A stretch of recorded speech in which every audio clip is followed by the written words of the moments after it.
So guys अब हम लोग बात करते हैं mode of transfer of heat के बारे में। तो देखो guys, mode of transfer of heat में क्या है कि जो हीट है वो कैसे ट्रांसफ़र होता है किसी बॉडी में। अगर मान लीजिए सॉलिड बॉडी है, लिक्विड बॉडी है या गैस है, तो उसमें हीट जो है वो ट्रांसफ़र कैसे करता है ये हम लोग को समझना है। ठीक है, तो हीट तीन तरीके से ट्रांसफ़र करता है। एक होता है कंडक्शन, दूसरा होता है कन्वेक्शन और तीसरा होता है रेडिएशन। और आपको मैं एक मज़ेदार चीज़ बताऊं कि तो कंडक्शन, कन्वेक्शन और रेडिएशन जो है ये बेसिकली सॉलिड, लिक्विड और गैस के बेसिस पे समझाया जाता है। जैसे कंडक्शन, ऐसा नहीं कि ये बाकी चीज़ों में नहीं होता, होता है सब चीज़ में, लेकिन कंडक्शन जनरली सॉलिड में देखने को मिलता है, कन्वेक्शन जनरली लिक्विड में देखने को मिलता है, रेडिएशन जनरली एयर में देखने को मिलता है, यानी कि गैसेस में देखने को मिलता है। ठीक है, अब बात करते हैं कि जो हमारा ट्रांसफ़र ऑफ हीट है ये होता कैसे है। तो हमारा जो ट्रांसफ़र ऑफ हीट है ये हमेशा हाइयर टेम्परेचर से लोअर टेम्परेचर की तरफ चलता है। जैसे आपने भी देखा होगा, मान लीजिए एक रड है, ये एक रड है और इसको मैं यहाँ पे हीट कर रहा हूँ, इस पार्ट पे हीट कर रहा हूँ, तो ये पहले गर्म होगा, देन इसके बाद इधर वाला टेम्परेचर मतलब इधर वाला पार्टिकल गर्म होगा।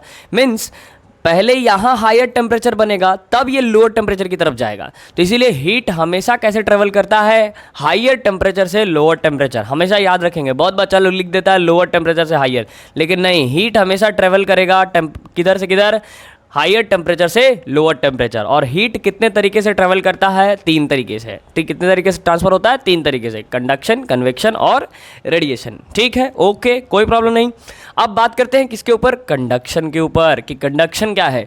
तो देखो, कंडक्शन, कन्वेक्शन और रेडिएशन तीनों एक दूसरे से को रिलेट करते हैं। अब देखो कैसे, अगर तुमको कंडक्शन समझ में आ गया तो तुमको कन्वेक्शन भी बहुत अच्छे से समझ में आ जाएगा और रेडिएशन भी बहुत अच्छे से समझ में आ जाएगा।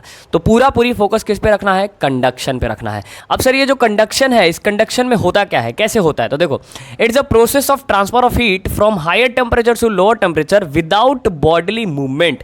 अब इस लाइन को पकड़ के रखो, क्या लिखा हुआ है, विदाउट बॉडीली मूवमेंट।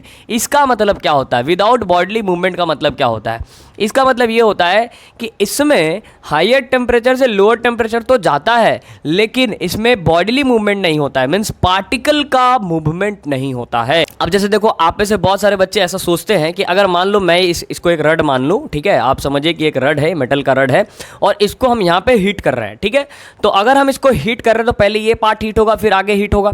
तो बहुत सारे बच्चे सोचते हैं कि पहले यहाँ का पार्ट हीट हुआ और यहाँ के इलेक्ट्रॉन्स आगे की तरफ मूव करने लगते हैं, और इलेक्ट्रॉन्स आगे की तरफ मूव करते हैं तो ये हीट आगे की तरफ बढ़ता है। लेकिन ऐसा नहीं है, इलेक्ट्रॉन का मूवमेंट होता ही नहीं है, इलेक्ट्रॉन मूव करता ही नहीं है, इधर इलेक्ट्रॉन करता है। फिर क्या है, आप में से बहुत बच्चे ऐसा सोचेंगे कि सर आप कहना क्या चाहते हो। देखो, मैं यहाँ पे ये कहना चाहता हूँ कि जब हीट तुम करते हो तो पहले ये पार्ट हीट होता है और देन धीरे धीरे हीट आगे बढ़ता है ना। हीट आगे तो बढ़ रहा है, लेकिन इसमें ये नहीं सोचना है कि हीट आगे बढ़ रहा है तो उसके साथ इलेक्ट्रॉन और प्रोटॉन भी आगे बढ़ रहा होगा। नहीं, इलेक्ट्रॉन प्रोटॉन आगे नहीं बढ़ रहा है। तो आपको लग रहा होगा कि सर फिर हीट आगे बढ़ता कैसे है, ये तो बताओ। यहाँ पर अगर हम हीट कर रहे हैं तो यहाँ पर ऐसा क्या होता है कि ये हीट आगे बढ़ने लगता है मेटल के अंदर। तो देखो होता क्या है, यहाँ पे क्या लिखा हुआ है, without bodily movement. Bodily movement माने पार्टिकल का मूवमेंट होगा ही नहीं।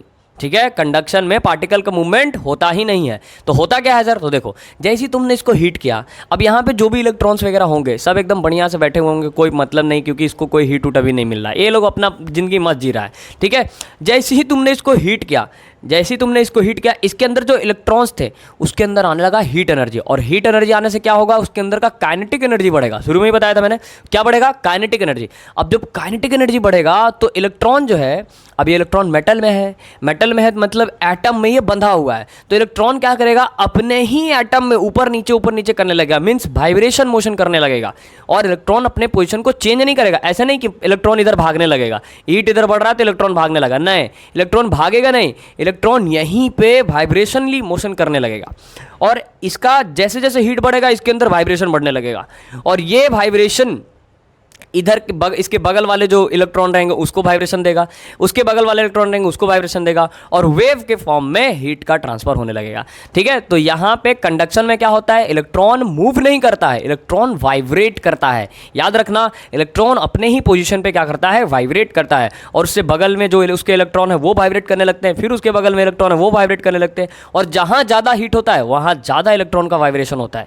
और ये ऐसा वाइब्रेशन होता है कि तुम इसको टच करके पता नहीं कर सकते हो, क्योंकि तुम्हारे बॉडी के अंदर इतने सारे इलेक्ट्रॉन्स हैं कि उनके वाइब्रेशन के सामने इसका जो वाइब्रेशन है बहुत छोटा है, इसीलिए तुम इसको टच करके फील नहीं कर सकते हो। ठीक है, इसको टच करके फील करने के लिए आपको थर्मोमीटर लाना पड़ेगा, और थर्मोमीटर ही इसका एवरेज काइनेटिक एनर्जी चेक करके बताएगा कि कितना डिग्री सेल्सियस है। होप कि आपको कंडक्शन समझ में आया होगा, कंडक्शन होता क्या है। तो सिंपल, अगर नहीं भी समझ में आया तो खाली डेफिनेशन याद रखो। ये क्या है, ये प्रोसेस है ट्रांसफर ऑफ हीट का, जिसमें हायर टेम्परेचर से लोअर टेम्परेचर जाता है बिना बॉडीली मूवमेंट के, बिना पार्टिकल के मूवमेंट के। ठीक है, जैसे मैंने यहाँ पे समझाने की कोशिश करी है, PQRS। एक मान लीजिए रड ले लिया हमने, रड में 4 कंपार्टमेंट बना दिए, ये बना दिया P, ये बना दिया Q, यहाँ बना दिया R, यहाँ बना दिया S। जैसे हम यहाँ पे हीट दे रहे हैं तो यहाँ पे हीट देने से ऐसा नहीं होगा कि यहाँ के इलेक्ट्रॉन इधर भागने लगेंगे, नहीं, यहाँ जो भी इलेक्ट्रॉन है ये ऊपर नीचे अपना वाइब्रेशनल मोशन करने लगेंगे, और इसके बगल वाले में थोड़ा सा कम वाइब्रेशन होगा, इसके बगल वाले में थोड़ा और कम होगा, इसके बगल वाले में थोड़ा और कम होगा, इसके बगल वाले में और कम होगा, ऐसे करते करते लास्ट में एकदम अभी ठंडा है। जैसे जैसे ये यहाँ पे हीट बढ़ेगा वैसे वैसे इसका वाइब्रेशन बढ़ेगा, तो इसके बगल वालों का भी वाइब्रेशन बढ़ेगा, और फाइनली ये पूरा बॉडी हीट हो जाएगा। तो ऐसा होता है मेटल्स के अंदर, मीन्स कंडक्शन जनरली किसके अंदर पॉसिबल होता है, मेटल्स के अंदर, यानी कि सॉलिड के अंदर। ओके, अब सुनो, इसमें 2 स्टेजेस होते हैं। एक स्टेज होता है जिसको हम कहते हैं वेरिएबल स्टेट, और दूसरा स्टेट होता है जिसको हम कहते हैं स्टेडी स्टेट। अब ये वेरिएबल स्टेट और स्टेडी स्टेट क्या है, इसको एकदम सिंपल बात में समझना है। ठीक है, ये डेफिनेशन पे भी हम नहीं जा रहे, पहले आपको नॉर्मली समझ रहे हैं। ठीक है, अब जैसे कि मैंने बोला कंडक्शन किसके अंदर होता है, मेटल्स के अंदर होता है। तो आपके घर में तवा वगैरह होता होगा जिसमें रोटी पकता है। तो मान लीजिए कि आपकी मम्मी ने क्या किया, तवा चढ़ा दिया गैस पे, गैस चूल्हे पे आपकी मम्मी ने तवा चढ़ा दिया। तो जैसे ही तवा चढ़ाया तो तवे के नीचे हमने क्या करते हैं, हम लोग हीट देते हैं। जब हम लोग हीट दे रहे हैं तो होता क्या है, तवा तुरंत गर्म हो जाता है क्या, नहीं, तवा भी कुछ टाइम लेता है। अब वो टाइम ले रहा है तो टाइम में हो क्या रहा है, वो कौन सा स्टेट है, वो है वेरिएबल स्टेट। वेरिएबल स्टेट क्यों है, क्योंकि उस वक्त क्या हो रहा है कि तवे के अंदर जो इलेक्ट्रॉन्स है उनमें अभी एनर्जी आ ही रहा है, और इलेक्ट्रॉन अभी वाइब्रेशन करना स्टार्ट ही किया है। ठीक है, अभी उसमें एनर्जी एकदम पीक पे नहीं आ गया है कि वो तुरंत गर्म हो जाएगा। तो वो कौन सा स्टेट होता है, वेरिएबल स्टेट होता है। वेरिएबल स्टेट में क्या होता है, इलेक्ट्रॉन एनर्जी को एब्जॉर्ब करता है, और एब्जॉर्ब करके अपने वाइब्रेशन को स्टार्ट करता है, और एक टाइम के बाद वो एनर्जी इतना इनफ हो चुका होता है कि अब उसका वाइब्रेशन कंटिन्यू चलते रहेगा। ठीक है, तो वेरिएबल स्टेट क्या होता है, state in which temperature of rod goes increasing, मतलब ऐसा स्टेट जिसमें रड का टेम्परेचर इंक्रीज हो रहा है, अभी बढ़ रहा है टेम्परेचर। ठीक है, और एक उस केस में होगा क्या कि आपने जितना मटेरियल में हीट दिया वो ज़्यादा होगा जितना मटेरियल से हीट निकल रहा है। अब ये जो चीज़ लिखा हुआ है, heat observe by the material is greater than heat given out by the material. अब ये चीज़ आपको शायद नहीं समझ में आ रहा होगा, तो इस चीज़ को एकदम प्रैक्टिकली समझो, एकदम आराम से समझो, कोई दिक्कत वाली बात नहीं है। देखो, जैसे मान लो इस चीज़ को मैं थोड़ा सा ऐसे एक कंटेनर बनाता हूँ, या फिर इस रड के ही थ्रू मैं समझाने की कोशिश करता हूँ। ये रड है ना अपना, ये रड के ही थ्रू समझाने की कोशिश करता हूँ। देखो, मैंने यहाँ पे पहले मैंने यहाँ पे 100 डिग्री सेल्सियस दिया। ठीक है, 100 डिग्री सेल्सियस दिया, तो क्या ये 100 डिग्री सेल्सियस तुरंत इसके अंदर एब्जॉर्ब हो जाएगा, नहीं, इसके अंदर 100 डिग्री सेल्सियस एब्जॉर्ब तो हो गया, इसके अंदर 100 डिग्री सेल्सियस एब्जॉर्ब तो हो गया, लेकिन क्या ये 100 डिग्री सेल्सियस इमिट करेगा, नहीं। इमिट मतलब समझ रहे हो, इमिट मतलब समझ रहे हो क्या होता है इमिट मतलब, इमिट मतलब निकलना। तो ये 100 डिग्री सेल्सियस एब्जॉर्ब तो कर लिया, ये जो रड है इसका 100 डिग्री अपने अंदर ले तो लिया, लेकिन वो 100 डिग्री निकाला नहीं। क्यों निकाला, कितना निकाला, may be 60 degree, 40 degree, 30 degree, है ना। बाकी कहाँ गया सर, तो बाकी गया इसके इलेक्ट्रॉन्स के वाइब्रेशन में खर्च हो गया। ठीक है, और 2-3 मिनट के बाद क्या होगा कि इसके अंदर तुमने 100 डिग्री दिया और इसके अंदर 100 डिग्री निकलने लगेगा। क्यों, क्योंकि इसका इलेक्ट्रॉन अब कंटिन्यू वाइब्रेशन करना स्टार्ट कर दिया है। एक बारी गर्म हो गया तो उसके बाद तुम 100 दो तो 100 निकलेगा। ठीक है, लेकिन गर्म होने से पहले एकदम स्टार्टिंग स्टेज में तुमने 100 दिया, तो क्या ये तुरंत 100 निकाल देगा, नहीं, ये 100 एब्जॉर्ब तो करेगा लेकिन निकालेगा 30, 40 या 60 ऐसे। समझ गए बात को, क्यों, क्योंकि उसके अंदर जो इलेक्ट्रॉन्स होते हैं वो अपने पहले वाइब्रेशन को कंटिन्यू तो करें, तब तो हीट अब निकालेंगे ना। इसीलिए यहाँ बोला गया है कि heat absorb bye the material, मतलब इसने जितना हीट एब्जॉर्ब किया उतना हीट ये नहीं निकालता है।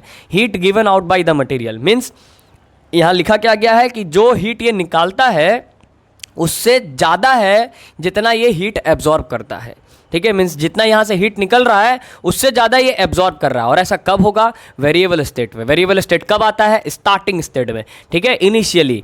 और कुछ समय के बाद ये कौन से स्टेट में आ जाएगा? ये आ जाएगा स्टीडी स्टेट में। स्टीडी स्टेट में क्या होगा? State in which temperature of rod remain constant. ऐसे स्टेट में क्या होगा कि जो रड है वो एकदम रिमेन कॉन्स्टेंट, उसको कोई प्रॉब्लम नहीं, वो एकदम कॉन्स्टेंट स्टेट में आ गया, ठीक है। अब उसमें तुम टेम्परेचर बढ़ाते जाओ, जितना तुम टेम्परेचर दोगे उतना टेम्परेचर वो निकाल देगा, ठीक है, क्योंकि उसका जो मटेरियल था उसको गर्म होना था, वो गर्म हो चुका है। अब तुम जितना टेम्परेचर दोगे उतना टेम्परेचर वो निकालेगा। तो देखो इसमें क्या होता है? Heat observe by the material is equal to the heat given out by the material. Means तुमने जितना टेम्परेचर दिया उतना टेम्परेचर वो निकाल रहा है, जितना उसने ऑब्जर्व किया उतना वो निकाल देगा, ठीक है। इस केस में क्या हो रहा है? इस केस में ये बॉडी पहले से गर्म रहेगा और इस केस में बॉडी पहले से ठंडा रहेगा। तो होप कि आपको कंडक्शन बहुत अच्छे से समझ में आया होगा। नहीं समझ में आया, इस लेक्चर को फिर से एक बार रिवाइज करके देखो। अब आपको लग रहा होगा कि सर ये डायग्राम क्या है? ये डायग्राम थोड़ा डरावना टाइप का लग रहा है, ये है क्या? तो देखो ये है लॉ ऑफ थर्मल कंडक्टिविटी का डायग्राम, क्योंकि इसके बाद वाले स्लाइड में हमको लॉ ऑफ थर्मल कंडक्टिविटी बताना है, अपने पास जगह का कमी रहता है, तो इसलिए मैंने पहले ही डायग्राम बना दिया ताकि मैं आपको इसके बेसिक टर्म्स को समझा सकूं और इसके बाद लॉ ऑफ थर्मल कंडक्टिविटी को स्टार्ट कर सकूं, ठीक है। तो देखो लॉ ऑफ थर्मल कंडक्टिविटी में क्या है? हमने एक रड ले लिया, ठीक है। रड जो है, रड का नाम है AB और इसमें हमने दो सेक्शन बनाया, इस सेक्शन का नाम था C और इस सेक्शन का नाम था D, ठीक है। ऐसा ही इस एक्सपेरिमेंट को डन किया जाता है, ठीक है ना। तो देखो ये वाला जो सेक्शन है ये है C सेक्शन और ये वाला जो सेक्शन है ये है D सेक्शन। अब इस सेक्शन में होगा क्या? यहाँ से सपोज कीजिए हमने Q हीट देना स्टार्ट किया। क्या देना स्टार्ट किया? Q heat. जो भी हीट दे रहे हैं उसको हमने Q नाम से रखा, तो हमने यहाँ से Q हीट देना स्टार्ट किया। अब सबसे पहले कौन सा सेक्शन है? C सेक्शन है। तो मैं तुमसे पूछूंगा कि बताओ इन दोनों में से सबसे पहले गर्म कौन होगा? तो आप क्या बोलोगे? सर C सेक्शन गर्म होगा यार, क्योंकि ये पहले है ये बाद में है, तो C ज़्यादा गर्म होगा D के कंपैरिजन में। तो हमने क्या किया? इसी के ऊपर एक थर्मोमीटर रख दिया, ये एक थर्मोमीटर रख दिया और यहाँ पे एक थर्मोमीटर रख दिया, और थर्मोमीटर में कुछ बीच में गैप था, D गैप था, ठीक है, क्योंकि दोनों के सेक्शन में गैप था तो D गैप है। अब ये जो थर्मोमीटर है इसमें देखो स्केल ज़्यादा बड़ा है, इसमें स्केल क्या है? ज़्यादा बड़ा। मीन्स इस थर्मोमीटर में टेम्परेचर ज़्यादा हाई दिखा रहा है, इस थर्मोमीटर में टेम्परेचर कम दिखा रहा है। रीज़न ये दूर है। अब ये वाला जो पार्ट है ये, इसको हमने लिखा है क्रॉस सेक्शनल एरिया। मीन्स ये रड कितना मोटा है। क्रॉस सेक्शन मतलब समझते हो? ये होता है क्रॉस सेक्शन कि ये कितना मोटा है। अगर ये ज़्यादा मोटा है तो ये ज़्यादा हीट एब्जॉर्ब नहीं करेगा, छोटा है तो ज़्यादा हीट एब्जॉर्ब करेगा। तो ये है क्रॉस सेक्शन। तो यहाँ पे बेसिक चीज़ लिखा हुआ है। क्या लिखा हुआ है? डिस्टेंस। D क्या है? Distance between two C and D, ठीक है। Q क्या है? Amount of heat flowing from C to D। Means ये जो Q हीट है ये C से D में जा रहा है, तो वो दिखा हुआ है, ठीक है। और θ1 क्या है? Temperature on plane C। Plane C पे कितना टेम्परेचर है। और θ2 क्या है? प्लेन D पे कितना टेम्परेचर है। और कौन ज़्यादा होगा? θ1 ज़्यादा होगा किसके कंपेरिजन में? θ2 के। मीन्स यहाँ पे टेम्परेचर हाई होगा किसके कंपेरिजन में? इसके। तो वही लिखा हुआ है θ1 किससे ज़्यादा है? θ2 से। इतना अगर आपको समझ में आ गया है तो लॉ ऑफ थर्मल कंडक्टिविटी एकदम हलवा है, तुरंत समझ में आएगा, ठीक है। तो जल्दी से ले लो इसका स्क्रीनशॉट, फिर स्टार्ट करते हैं लॉ ऑफ थर्मल कंडक्टिविटी। तो जल्दी से ले लीजिए इसका स्क्रीनशॉट। सो गाइज अब देखते हैं लॉ ऑफ थर्मल कंडक्टिविटी को। तो देखो जो लॉ ऑफ थर्मल कंडक्टिविटी है इसमें क्या है कि इसमें ज़्यादा कुछ नहीं है भाई, सिंपल है कि इसके अंदर जो अमाउंट ऑफ हीट जा रहा है ना, ये अमाउंट ऑफ हीट किन किन चीज़ों पे डायरेक्टली प्रोपोर्शनल है और किन किन चीज़ों पे इन्वर्सली प्रोपोर्शनल है। तो देखो इसमें ना 3 चीज़ पे डायरेक्टली प्रोपोर्शनल है और एक चीज़ पे इन्वर्सली प्रोपोर्शनल है, बस आपको ये पता करना है। तो यही चीज़ लिखा हुआ है कि according to law of thermal conductivity the amount of heat flowing from C to D, मतलब C से D में जो हीट फ्लो हो रहा है वो आपका एट स्टीडी स्टेट समझ रहे हो ना, वेरिएबल स्टेट में नहीं, क्योंकि वेरिएबल स्टेट में तो भैया अभी बढ़ ही रहा है तो वो स्टेट डेरिवेशन के लिए नहीं होता है। तो at steady state is directly proportional to पहला क्रॉस सेक्शनल एरिया, ठीक है, ये जो क्रॉस सेक्शन एरिया ए बन रहा है ना, ये जो क्रॉस सेक्शन एरिया है इसका, वो पहला। और दूसरा क्या है? Temperature difference between two planes, दो प्लेन के बीच का जो टेम्परेचर डिफरेंस है, ये θ1 और θ2 के बीच का डिफरेंस मीन्स θ1 माइनस θ2, ठीक है।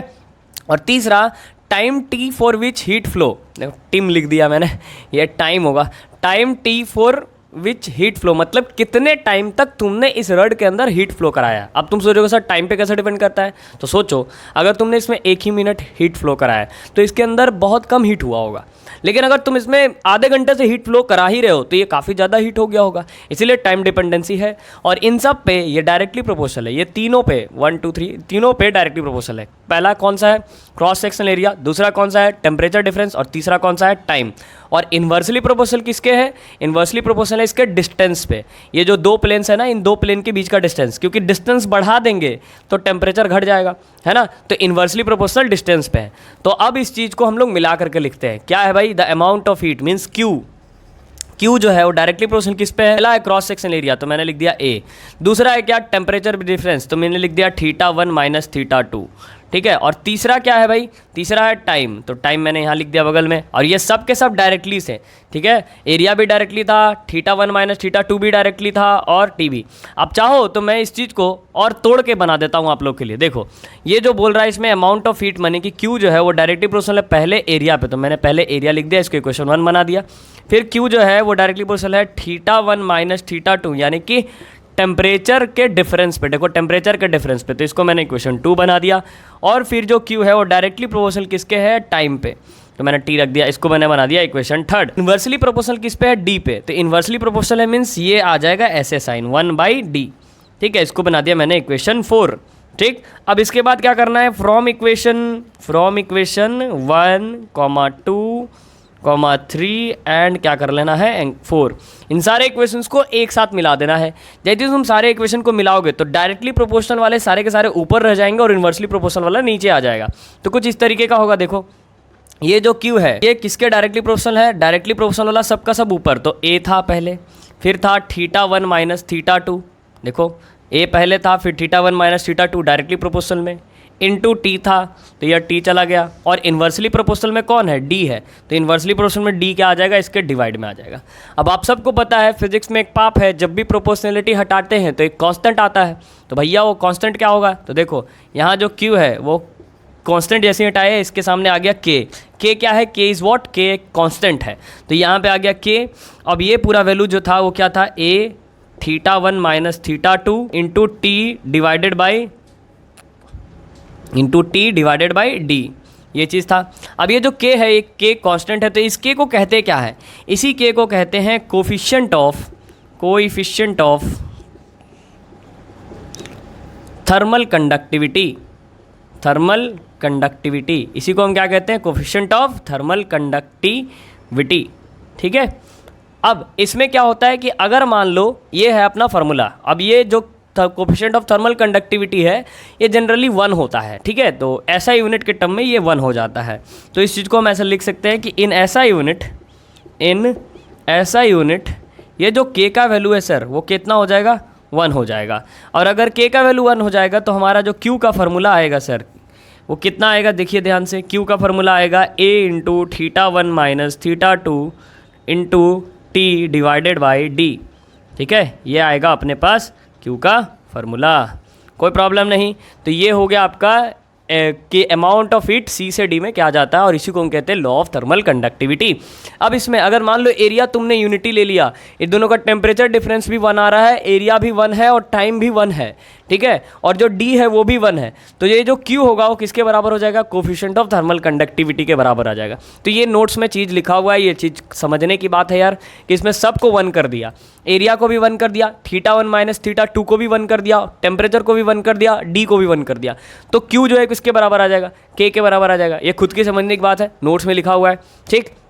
अब बात करते हैं कि सर इसका ऐसा यूनिट क्या होगा, इसका ये जो क्यू है इस क्यू का ऐसा यूनिट क्या होगा, ठीक है। क्यू का तो ऐसा यूनिट हीट है, इसका तो ऐसा यूनिट सबको पता है कि हीट का तो हम लोग पढ़ के आ रहे हैं, हीट का नहीं, ये के का ऐसा यूनिट क्या होगा, क्योंकि आपसे क्वेश्चन में ये आएगा कि राइट द ऐसा unit of coefficient of thermal conductivity, means ये के का ऐसा यूनिट क्या बनने वाला है। तो देखते हैं यहाँ पे कहीं भी जगह है, छोटा सा जगह है, इसी में कोशिश करते हैं बनाने की कि के का भैया ऐसा यूनिट क्या होगा। तो देखते हैं, देखो हमारे पास क्यू का फार्मूला क्या होता है, हमारे पास क्यू का फार्मूला है K A θ1 minus θ2 into T divided by D, है ना।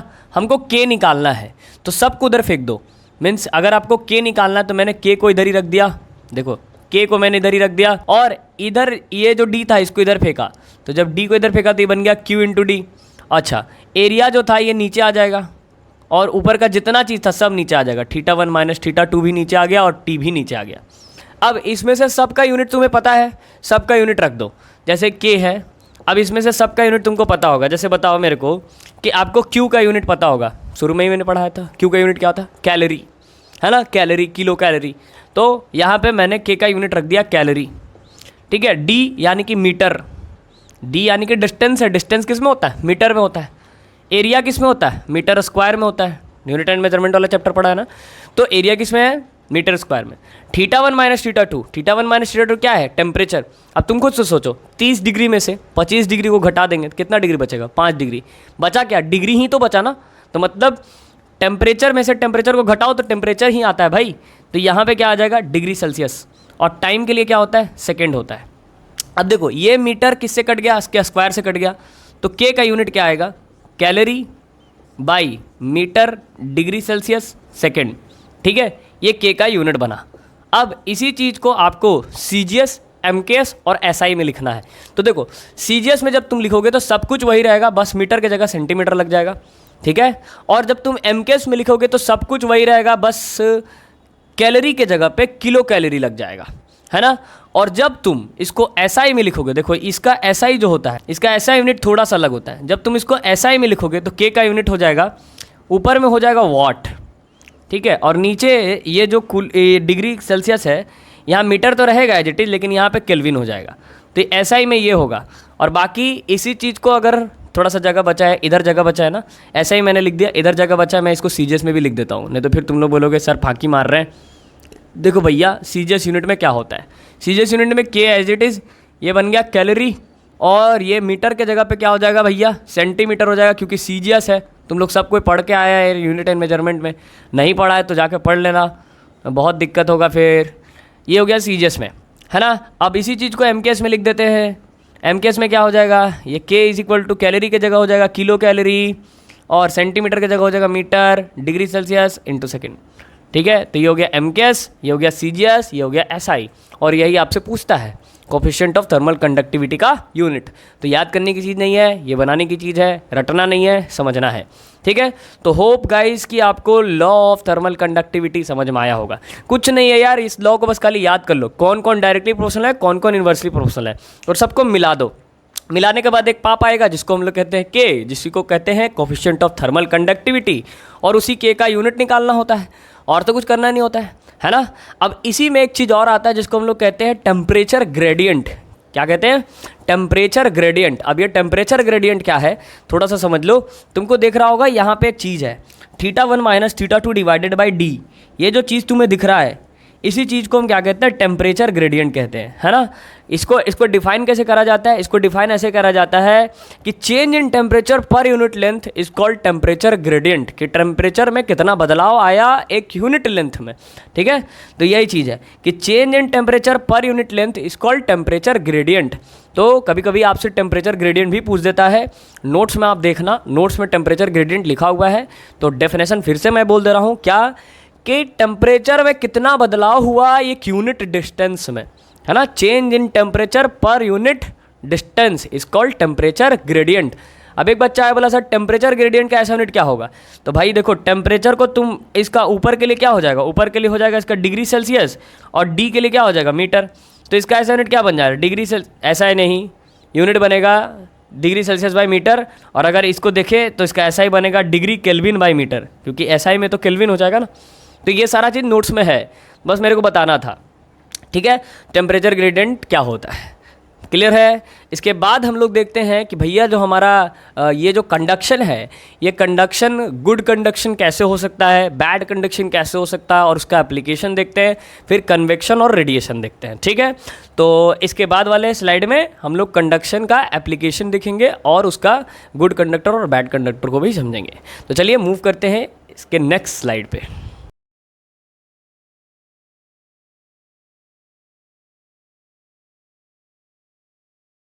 सो गाइस, अब हम लोग बात करते हैं कि अपना गुड कंडक्टर ऑफ हीट और इंसुलेटर क्या है, ठीक है। तो देखो, अगर हम गुड कंडक्टर ऑफ हीट की बात करें तो गुड कंडक्टर किसे कहेंगे? गुड कंडक्टर उसे कहेंगे जिसमें हीट ईजिली पार हो जाए, ठीक है। तो गुड कंडक्टर क्या होता है? Material that easily transfer heat energy by conduction, कि मतलब कंडक्शन से उसके अंदर हीट एनर्जी जो है ईजिली पार हो जाए, उस तरह के मटेरियल को हम क्या कहते हैं? गुड कंडक्टर ऑफ हीट कहते हैं, ठीक है। और जो गुड कंडक्टर ऑफ हीट होता है उसका कोफिशिएंट ऑफ थर्मल कंडक्टिविटी जो होगा वो हाई होगा, ठीक है। तो ये पॉइंट याद रखना है कि coefficient of thermal conductivity is high for good conductor. तो गुड कंडक्टर के लिए coefficient of thermal conductivity high होता है। अब ध्यान से देखो, जो गुड कंडक्टिंग मटेरियल होता है वो जनरली क्या क्या होते हैं? तो एल्यूमिनियम होता है, कॉपर होता है और सिल्वर होता है। अब एल्यूमिनियम का कभी कभी एक मार्क्स में आ जाता है कि एल्यूमिनियम का कोफिशिएंट ऑफ थर्मल कंडक्टिविटी कितना है?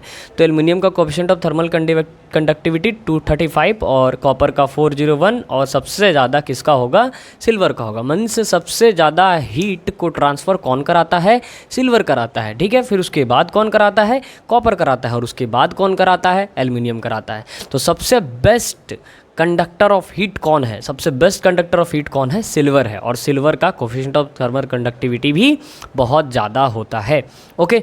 अच्छा, उसके बाद है इंसुलेटर। इंसुलेटर किसको बोलते हैं? इंसुलेटर सबको पता है यार कि इंसुलेटर वैसे सब्सटेंस होते हैं जिसके अंदर, अगर देखो इंसुलेटर बहुत सारे चीज़ों में होता है। अगर हीट इंसुलेटर है मीन्स उसके अंदर हीट का ट्रांसफ़र नहीं होगा, ठीक है। अगर मान लो इलेक्ट्रिसिटी का इंसुलेटर है तो उसके अंदर इलेक्ट्रिसिटी का ट्रांसफ़र नहीं होगा। तो यहाँ पे हीट हम लोग पढ़ रहे हैं, तो भैया ये जो इंसुलेटर होगा ये क्या करेगा? Material do not conduct heat energy through them, मतलब ऐसे मटेरियल जो अपने अंदर इलेक्ट्रिकल एनर्जी बोल रहा हूँ मैं, जो अपने अंदर हीट एनर्जी को ट्रांसफ़र नहीं होने देंगे, उनको हम क्या कहेंगे? इंसुलेटर। जैसे कि प्लास्टिक हो गया, थर्मोकोल हो गया, ये सारा चीज़, ठीक है।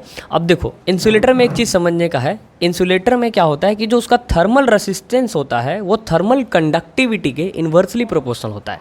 अब देखो थर्मल रेसिस्टेंस क्या है? थर्मल रेसिस्टेंस का मतलब कि उस इंसुलेटर का मतलब थर्मल को रसिस्ट करने का पावर क्या है? देखो थर्मल रेसिस्टेंस का मतलब क्या होता है? जैसे अगर हम बोल रहे हैं कि किसी भी बॉडी का थर्मल कंडक्टिविटी ज़्यादा है, थर्मल कंडक्टिविटी ज़्यादा है, डैट मीन्स क्या कि वो अपने बॉडी में से हीट को ट्रांसफ़र करा देगा।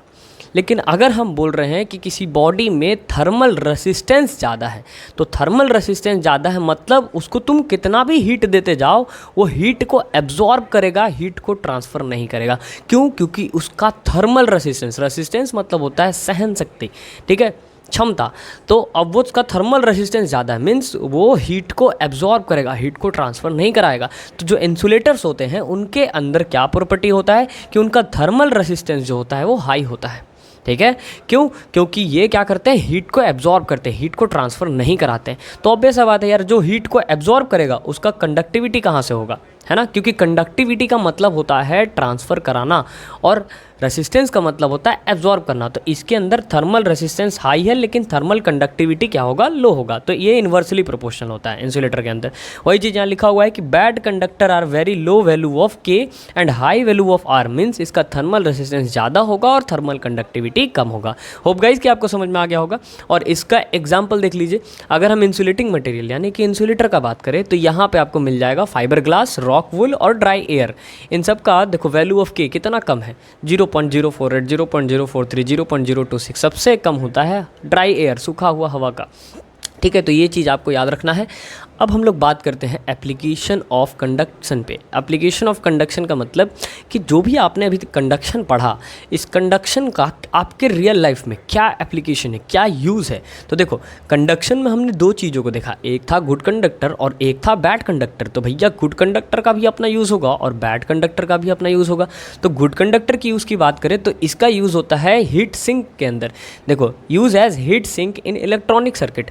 इलेक्ट्रॉनिक सर्किट जो होता है ना, उसमें बहुत सारे महंगे महंगे डिवाइसेस लगे रहते हैं, है ना। तो वो हीट से ख़राब ना हो जाए उनको बचाने के लिए हम लोग किसका यूज़ करते हैं? गुड कंडक्टर का यूज़ करते हैं, ठीक है। जैसे आपके घर में रेफ्रिजरेटर होगा, फ्रिज होगा, तो उसमें ना मोटा मोटा प्लेट लगाया जाता है। क्यों लगाया जाता है? क्योंकि वो गुड कंडक्टर ऑफ हीट है। तो हीट से वो ख़राब ना हो जाए इसलिए हम लोग गुड कंडक्टर का यूज़ करते हैं, ओके। अच्छा, आपने देखा होगा कि जो पानी गर्म करने वाला एक हीटर आता है, जिस स्पायरल स्प्रिंग के जैसा रहता है, कुछ इस तरीके का आता है, ऐसा रहता है, और यहाँ पे कुछ ऐसे स्प्रिंग जैसा बना रहता है, इस तरीके का आता है। तो ये वाला जो स्प्रिंग होता है ये स्पायरल क्यों होता है? क्योंकि वो स्पायरल होने से क्या होता है कि वो अंदर के जो इलेक्ट्रिक हीटर है उसको वो कवर कर रहा है। किससे कवर कर रहा है? हीट से कवर कर रहा है, ठीक है। मतलब वो हीट से ख़राब ना हो जाए उसको कवर कर रहा है, ठीक है। तो spiral tube covering the coil of electric heater, वही चीज़ है, ठीक। अब इस सबसे important example, Davy safety lamp. Davy safety lamp क्या है? आप सबको बहुत सारे बच्चों को पता भी होगा और बहुत सारे बच्चों को पता नहीं भी होगा। तो देखो डेवी सेफ्टी लैंप क्या होता है। ये बेसिकली एक तरह का लैंप होता है जिसमें एक गैस जलते रहता है और इसका यूज़ होता है माइंस के अंदर। अब माइंस के अंदर सर आप सोच रहे हो कि सर माइंस के अंदर लैंप क्यों ले जाएंगे? माइंस के अंदर तो बहुत सारा गैस रहता है, अगर हम वहाँ लैंप लेके गए तो वहाँ तो ब्लास्ट हो सकता है। तो आप बोल रहे हो कि माइंस के अंदर डेवी सेफ्टी लैंप का यूज़ होता है। तो हाँ, देखो डेवी सेफ्टी लैंप जो होता है ना, उसके अंदर एक बत्ती जल रहा होता है और उसके चारों तरफ ग्लास रहता है, और उस ग्लास के बाहर में इस तरह का रहता है वो कि ऐसे रहेगा, ठीक है, ऐसे गोल सा रहेगा, और यहाँ पे एक ऐसे बत्ती जल रहा होगा और इसके चारों तरफ क्या लगा रहता है? ग्लास लगा रहता है, और उस ग्लास के चारों तरफ क्या लगा रहता है? रड लगा रहता है, ठीक है। रड मतलब आयरन का रड लगा रहता है ताकि वो जो ग्लास है वो टूट ना जाए। और इसके ऊपर में एक चिमनी जैसा रहता है बना हुआ, ठीक है, और यहाँ से ऐसा धुआं निकल रहा होता है और यहाँ पे बत्ती जल रहा होता है। अब आप सोचोगे सर इसको किस लिए ले जाते हैं माइंस के अंदर? क्या इससे हम लोग माइंस में जो अंधेरा रहता है उसको देखते हैं? नहीं, इसका यूज़ होता है गैस डिटेक्शन में, क्योंकि माइंस के अंदर बहुत सारे गैस होते हैं। मीथेन होता है, कार्बन डाइऑक्साइड होता है, कार्बन मोनोऑक्साइड होता है, बहुत सारा गैस होता है। और अगर वहाँ पे जो लोग काम कर रहे हैं अगर वो सारे गैस को वो इनहेल कर ले तो उनका डेथ भी पॉसिबल है, ठीक है ना। तो इसलिए क्या किया जाता है कि जो लेबर होते हैं, हालांकि अभी तो बहुत सारा डिवाइस आ गया, जैसे टॉक्सीमीटर हो गया, टॉक्सीमीटर से जहरीला गैस को नापा जाता है, तो लोग टॉक्सीमीटर लेके जाते हैं। लेकिन जो पढ़ा लिखा है वो तो टॉक्सीमीटर ले जाएगा ना। अब मान लो माइंस के अंदर कोई लेबर काम कर रहा है, तो उसको कैसे पता चलेगा कि यहाँ पे गैस है? तो लेबर लोग के लिए ये लैंप जो होता है, लैंप को टांग दिया जाता है। लैंप में अगर येलो बल्ब मतलब येलो फ्लेम है तो येलो फ्लेम से लोग क्लियर रहते हैं कि भैया देखो येलो फ्लेम चल रहा है, मतलब कोई प्रॉब्लम नहीं है, ठीक है, नॉर्मल गैस है। जैसे ही वो फ्लेम ब्लू होने लगता है, शार्प होने लगता है, तो लोगों को लगता है कि भाई ये ब्लू हो रहा है मतलब यहाँ पे जहरीला गैस है। तो वो फ्लेम को देख करके पहचान जाते हैं कि यहाँ पे जहरीला गैस निकलने वाला, लोग भागने लगते हैं। तो ये होता है डेवी सेफ्टी लैंप। तो डेवी सेफ्टी लैंप जो होता है वो कवर होता है आयरन गैग से।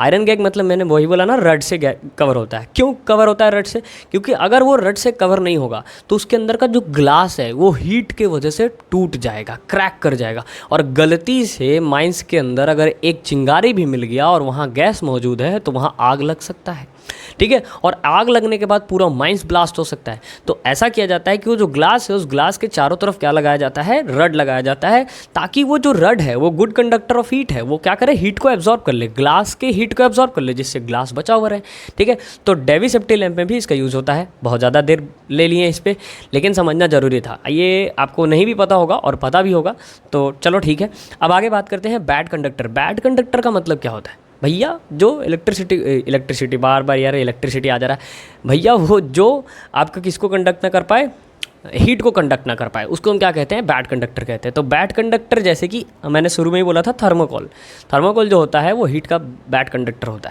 है ना। तो बैड कंडक्टर होने की वजह से उसका आइस बॉक्स में यूज़ किया जाता है, ठीक है। अच्छा, उसके बाद प्लास्टिक जो होता है, उसका कुकर का जो हैंडल होता है, या हमारे घर में जितना भी बर्तन वगैरह होता है उसमें जो हैंडल लगाया जाता है वो प्लास्टिक का लगाया जाता है। क्यों? क्योंकि वो हीट का बैड कंडक्टर है। उसके अंदर हीट ट्रांसफ़र नहीं होगा, भले वो जल जाएगा, जल के राख हो जाएगा, लेकिन उसके अंदर हीट का ट्रांसफ़र नहीं होगा, है ना। ट्रांसफ़र मतलब समझ रहे हो ना, यहाँ जलाया तो यहाँ नहीं। अब यही देख लो, ये प्लास्टिक का है, अगर हम इसको जलाएं तो यहाँ ये जल के राख तो हो जाएगा, लेकिन यहाँ से यहाँ हीट का ट्रांसफ़र नहीं होगा। तो यही होता है हमारे घर के कुकर वगैरह में कि वो जल के राख हो जाएगा लेकिन उसका ट्रांसफ़र नहीं होता।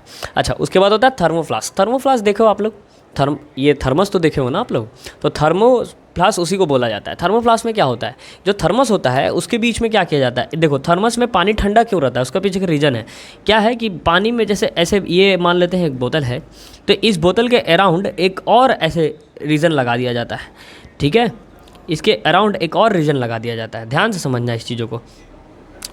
अब इसके अंदर एक अपना मेटल का बर्तन है, ठीक है, इसमें हमने पानी भर रखा है, ठीक है, इसके अंदर क्या भर रखा है हमने, इसके अंदर हमने पानी भर रखा है। ओके, अब यहाँ पे जो पार्ट है, इस पार्ट में क्या रह जाता है, इस पार्ट में ये जो गैप दिया हुआ है, इस गैप में क्या आ जाता है, एयर आ जाता है। इस गैप में कैसा एयर आ जाता है, इस गैप में ड्राई एयर आ जाता है। कैसा एयर आ जाता है, ड्राई एयर। अब तुम सबको पता है कि जो ड्राई एयर होता है वो बहुत ही बड़ा इंसुलेटिंग मटेरियल होता है।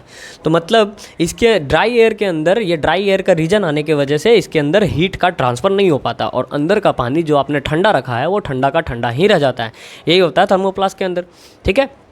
अगर थर्मोफ्लास्क को तुमको ख़राब करना है तो कुछ मत करो, ज़्यादा से ज़्यादा क्या करो मालूम है, यहाँ एक होल कर दो, यहाँ एक होल कर दो, यहाँ एक होल कर दो, तीनों साइड में एक छोटा छोटा होल कर दो। होल करने से क्या होगा कि यहाँ का जो एयर है ये बाहर निकल जाएगा, यहाँ का एयर जो बाहर निकल जाएगा, बाहर निकल जाएगा। एयर बाहर निकल जाएगा तो ये अंदर वाला पार्ट हीट होने लगेगा, ठीक है। तो एयर पैक रहता है, इसके अंदर एयर रहता है और एयर हमेशा रहता है। दैट्स वाई इसके वजह से यहाँ पे हीट का ट्रांसफ़र नहीं हो पाता क्योंकि एयर एक बैड कंडक्टर ऑफ हीट है। ओके, तो आपको होप कि ये पूरा चीज़ समझ में आ गया होगा।